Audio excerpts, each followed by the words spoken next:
안녕하세요. 반갑습니다. 오늘은 대만의 아름다운 자연 경관과 그 이면에 숨겨진 충격적인 사건으로 안내하겠습니다.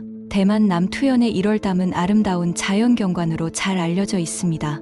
이 호수는 해발 748m에 위치하며 면적은 7.93제곱킬로미터, 최대 수심은 27m에 달하는 대만 최대의 천연 담수호입니다. 1월 담은 그 이름처럼 북쪽은 태양처럼 둥글고 남쪽은 초승달처럼 휘어진 모양을 하고 있습니다. 그러나 이 아름다운 호수는 한때 대만 전역을 충격에 빠뜨린 끔찍한 사건의 무대가 되었습니다. 1999년 9월 9일, 낚시 애호가들이 이른 아침부터 식수컷이 강가를 찾았습니다. 이 강은 물풀과 새들의 서식지로 유명하며 낚시를 즐기기에 최적의 장소로 알려져 있습니다. 그들은 아침부터 조용히 낚시를 즐겼지만 오후 1시쯤 한 사람이 몸을 풀기 위해 일어났다가 우연히 강가에 둥그런 물체가 놓여 있는 것을 발견했습니다. 호기심에 친구들을 불러 정체를 확인하려 다가간 순간 그들은 깜짝 놀라 뒷걸음질을 쳤습니다. 그중 한 사람은 떨리는 손으로 휴대폰을 꺼내 경찰에 전화를 걸었습니다. 이 사건은 1월 담의 고요한 물결 아래 감춰진 비밀을 세상에 드러냈습니다. 그곳에서 발견된 것은 두 사람의 머리였고 이로 인해 대만 전역이 충격에 휩싸였습니다. 이 사건은 타이중 해부살인 사건으로 알려지며 대만 역사상 가장 충격적인 사건 중 하나로 회자되고 있습니다. 지금부터 끔찍한 사건의 전말을 알려드리겠습니다. 구독과 좋아요, 많은 성원을 해주셔서 감사합니다. 경찰은 신고를 받고 즉시 현장에 도착했습니다. 발견된 머리 부분은 심하게 부패하여 얼굴을 식별하기 어려웠지만 짧은 머리카락으로 보아 남성일 가능성이 높다고 판단했습니다. 추가 수색을 통해 사람의 골반을 추가로 발견했는데요. 이 골반은 머리보다 상태가 더 나빴으며 대부분 백골화되어 장기도 남아있지 않았습니다. 경찰의 주목을 끈 것은 발견된 신체 부위에 뚜렷한 절단 흔적이 있다는 점이었습니다. 이를 통해 경찰은 이 사건은 분명히 살해한 뒤 시신을 훼손한 사건임을 확신하고 수색 범위를 확대하였습니다. 소방대와 협력하여 수색을 진행한 끝에 하류에서 왼손 1개와 척추 일부를 추가로 발견했습니다. DNA 검사를 통해 이 모든 신체 부위가 동일한 사람에게 속한다는 것이 확인되었으며 경찰은 지문을 채취하여 신원을 파악하고자 했습니다. 그러나 데이터베이스와 대조한 결과 지문이 일치하는 인물을 찾을 수 없었습니다. 또한 법의학 부서에서는 새로운 발견을 보고했는데요. 사망자가 생전에 아이섀도우를 그린 흔적이 있다는 것이었습니다. 일반적으로 남성은 아이섀도우를 그리지 않기 때문에 초기의 판단이 잘못되었을 가능성이 제기되었습니다. 법의학 부서는 골반을 재검사한 결과 사망자는 여성일 가능성이 높다고 판단했습니다. 사망자의 신원을 파악할 수 없었던 경찰은 프로파일링 전문가에게 의뢰하여 보건도를 작성하고 이를 신문에 게재하여 사망자를 아는 사람이 신고해 주기를 바랬습니다. 그러나 안타깝게도 응답은 없었고 사건은 점차 미제 사건으로 남게 되었습니다. 1999년 9월 21일 새벽 1시 대만 남투현에서 규모 7.6의 강진이 발생했습니다. 이 대지진은 엄청난 파괴를 초래했으며 사람들은 서로의 안부를 확인하기 위해 분주했습니다. 포리진에 사는 판 씨 가족도 딸 판 아이의 소식을 애타게 기다리고 있었습니다. 드디어 전화가 울렸고 판 씨의 어머니는 급히 전화를 받았습니다. 전화기 너머로 들려온 목소리는 지금 타이페이에 일을 보러 갔다가 돌아올 것이라고 말했습니다. 그러나 판 씨의 어머니는 몇 마디 더 물어보려 했지만 전화는 이미 끊겨버렸습니다. 딸이 무사하다는 소식에 안도해야 했지만 안부 전화는 오히려 그녀를 더 불안하게 만들었습니다. 딸의 목소리가 평소와 다르게 거칠었고 무엇보다 판 아이는 어머니를 엄마라고 부르지 않았기 때문입니다. 전화 속의 인물이 정말 딸일까요? 대지진 이후 대만 전역은 부상자 치료와 복구 작업에 몰두하고 있었고 그로 인해 장기 미제 사건은 더욱 관심을 받지 못했습니다. 남투에 위치한 1월 담도 지진의 영향을 받아 일부 지역이 보수와 복구가 필요했습니다. 10월 8일 보수 작업을 하고 있던 황 씨라는 작업자가 멀리서 호수에 떠 있는 무언가를 발견했습니다. 물체가 물살에 밀려 가까이 오자 물체가 두 사람의 팔이라는 것을 알아차렸습니다. 경찰은 즉시 현장에 도착하여 해당 수역에서 인양 작업을 벌였고 결국 1월달 박류구에서 2개의 머리, 3개의 팔, 그리고 11개의 신체 조각을 발견했습니다. 이 시신들을 조합한 결과 법의학자는 사망자가 17세에서 25세 사이의 2명의 여성임을 판단했습니다. 시신이 오랜 시간 물에 잠겨 있었고 얼굴을 식별할 수 없었기 때문에 경찰은 다시 보건도를 신문에 게재하고 인근 주민들에게 최근 실종된 여성이 있다면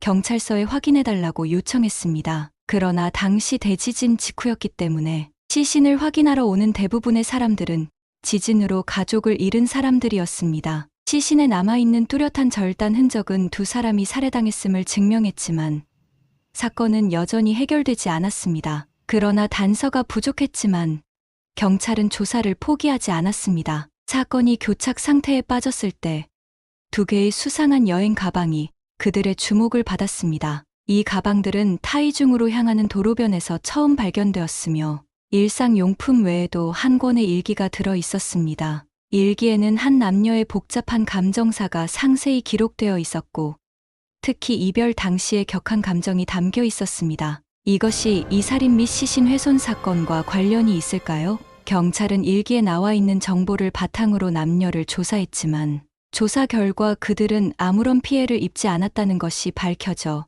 이 단서는 무용지물이 되었습니다. 사건이 미제로 남을 뻔한 순간 법의학자의 검사 보고서가 상황을 반전시켰습니다. 발견된 머리가 부풀어 변형되었지만 법의학자는 2명의 사망자의 얼굴 특징이 비슷하다는 점에 주목하고 그들이 자매일 가능성을 의심했습니다. 법의학자는 2 구의 시신에서 DNA 샘플을 채취하여 비교한 결과 그들이 실제로 자매임을 확인했습니다. 경찰은 즉시 최신 정보를 공개했고 그때 한 남성이 찾아왔습니다. 왕 씨라는 이 남성은 그의 가족 중에 자매가 실종되었다고 말했습니다. 그는 시신의 사진을 보자마자 그들이 자신의 2 딸임을 알아보고 눈물을 쏟았습니다. 현장에 있던 경찰관들은 급히 그를 위로했습니다. 왕 씨와의 대화 중에 경찰은 중요한 정보를 얻게 되었는데요. 그의 아내도 실종되었다는 것입니다. 이때 대지진 이전의 미해결 분신 사건을 떠올리게 했습니다. 경찰은 즉시 1월담에서 발견된 시신 조각의 DNA 샘플, 식수컷시에서 발견된 시신 조각의 DNA 샘플, 그리고 왕 씨에게서 채취한 DNA를 비교했습니다. 그 결과 이 시신 조각들의 DNA가 왕 씨의 DNA와 일치하여 이 사망자들이 실제로 한 가족임이 확인되었습니다. 이 발견은 사건의 추가 조사를 위한 새로운 방향을 제시하며 3명의 사망자의 신원이 마침내 확인이 되었던 것입니다. 9월 9일에 발견된 시신은 어머니인 판 아이였고 10월 8일에 1월담에서 발견된 시신은 그녀의 2 자녀였습니다. 가족 중 3명이 살해되어 시신이 훼손되었으며 범인이 동일 인물일 가능성이 높습니다. 이 소식은 전국적으로 큰 충격을 주었고 심지어 일부 사람들은 범인을 대만의 잭터 리퍼라고 부르기도 했습니다. 사망자의 신원이 확인이 되고 경찰의 조사 작업은 상대적으로 쉬워졌습니다. 조사에 따르면 판 아이는 왕 씨와 결혼한 지 오래되었지만 실종 전 2 사람은 오랫동안 별거 중이었고 2 자녀는 주로 어머니와 함께 살았습니다. 경찰은 이어서 판 아이가 생전에 일했던 타이중의 한 호텔을 방문하여 그녀가 평소 거의 휴가를 내지 않고 알뜰했기 때문에 상당한 금액을 저축했고 그 돈으로 차를 구입했다는 사실을 알아냈습니다. 이 정보는 경찰에게 더 많은 조사 방향을 제시했습니다. 그들은 즉시 은행으로 가서 판 아이의 계좌 내역을 조사하고 차의 행방을 추적하기 시작했습니다. 바로 2가지 조사에서 결과가 나왔습니다. 판 아이가 사망한 뒤에 예금 200만 위안이 인출되었고 원래 소유했던 차량도 판매되었습니다. 감시 카메라 영상을 비교한 결과 수상한 행동을 했던 사람은 한 사람으로 확인되었습니다. 이 사람은 우잉홍이라는 이름의 택시 기사로 평소 판 아이가 일하던 호텔 근처에서 대기하곤 했습니다. 2 사람은 자연스럽게 알게 되었고 연인 관계로 발전했습니다. 앞서 언급했듯이 판 아이는 남편과 별거 중이었고 우잉홍과 연애를 시작한 후 2 사람은 자연스럽게 동거하게 되었습니다. 또한 우잉홍은 판 아이의 2 딸도 알고 있었습니다. 판 아이와 가장 가까운 관계에 있었던 우잉홍은 그녀가 실종된 후에도 경찰에 신고하지 않았고 그녀의 재산을 가로챘던 것입니다. 경찰은 그가 살인범일 가능성이 높다고 판단했습니다. 용의자가 이미 확정되자 경찰은 즉시 체포 작전을 펼쳐 허씨성을 가진 여자친구와 함께 도주를 준비하던 우잉홍을 체포했습니다. 체포 당시 우잉홍은 자신은 사건에 대하여 아무것도 모른다고 주장했습니다. 판 아이의 행방에 대해 물었을 때 그는 판 씨 모녀가 홍콩으로 여행을 갔다고 말했습니다. 경찰은 그가 여전히 부인하고 있음을 보고 하나하나 증거를 그의 앞에 제시했습니다. 그의 주장에 따라 경찰은 공항 기록을 확인했는데요. 세 사람의 항공권 구매 기록이 있긴 했지만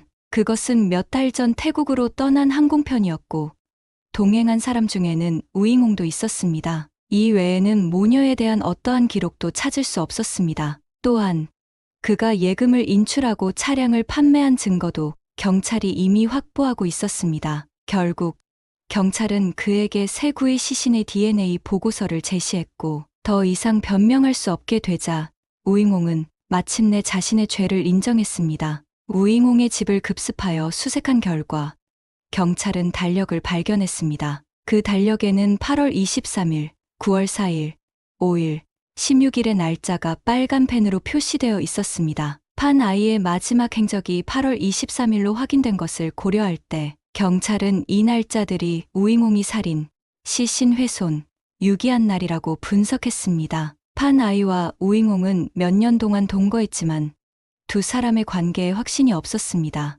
판 아이는 이혼을 망설였고 우잉홍은 호텔에 허씨성을 가진 직원과 몰래 관계를 맺고 있었습니다. 우잉홍의 외도는 불화를 촉발하는 계기가 되었고 두 사람은 빈번하게 다투기 시작했습니다. 그 다툼 속에서 경제 문제는 두 사람의 감정을 폭발시키는 주요 원인이 되었습니다.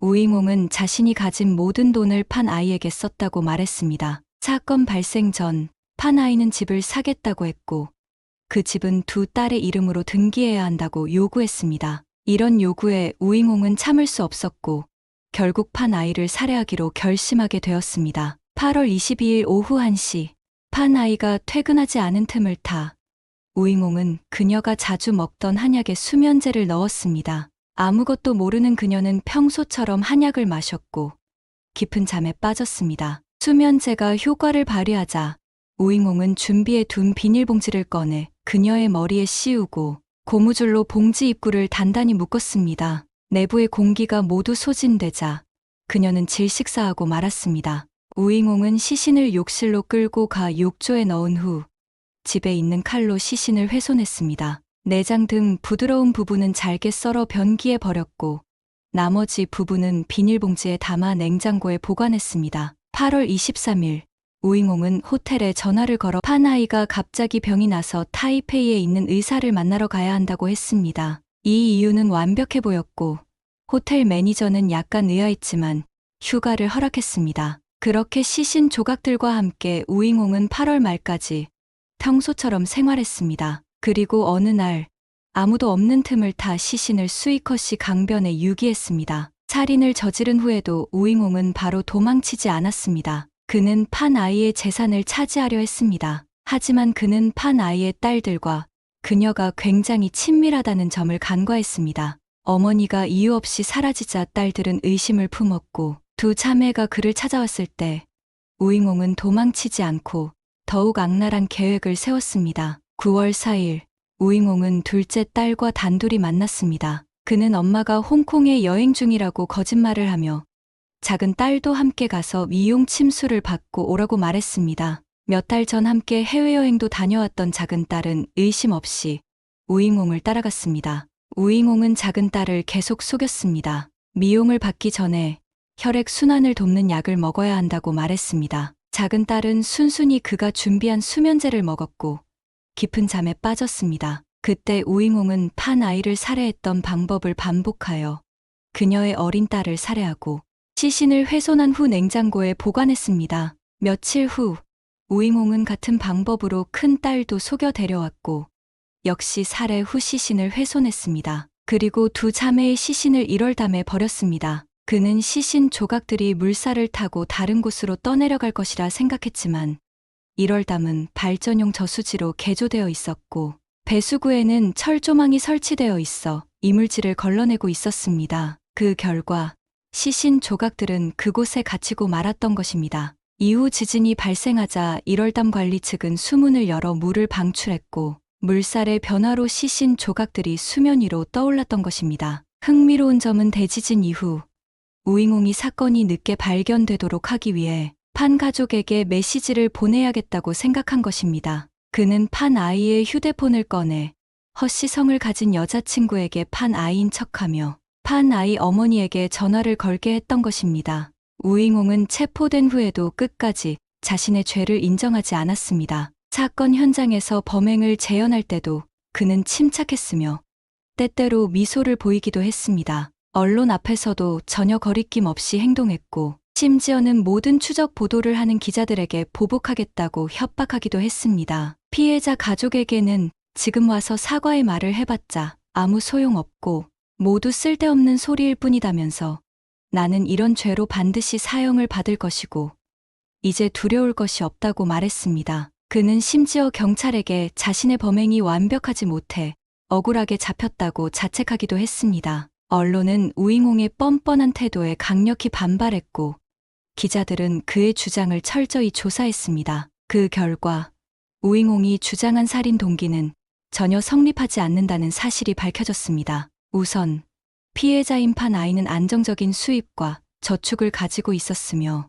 평소에도 과소비를 하는 습관이 없었습니다. 반면에 우잉옹은 불륜을 저지른 후에도 자주 판 아이에게 돈을 요구했고 그녀를 살해한 후에는 그녀의 재산까지 차지하려 했습니다. 누가 진정으로 탐욕스러운 사람인지는 명백했습니다. 결국 우잉옹은 2001년에 사형을 선고받았습니다. 그는 겁을 먹고 종교에 가입하는 행동을 합니다. 종교 신자가 되어 자신의 죄에 참회하는 태도를 보였지만 이미 내려진 사형 판결을 바꾸지는 못했습니다. 2001년 7월 16일 우잉옹은 총살형으로 형이 집행되었습니다. 이때 많은 사람들에게 정의가 실현된 순간으로 기억되고 있습니다. 여러분은 어떻게 생각하시나요? 피해자분들의 명복을 빕니다. 시청해 주셔서 감사합니다. 구독과 좋아요, 많은 성원 부탁드립니다.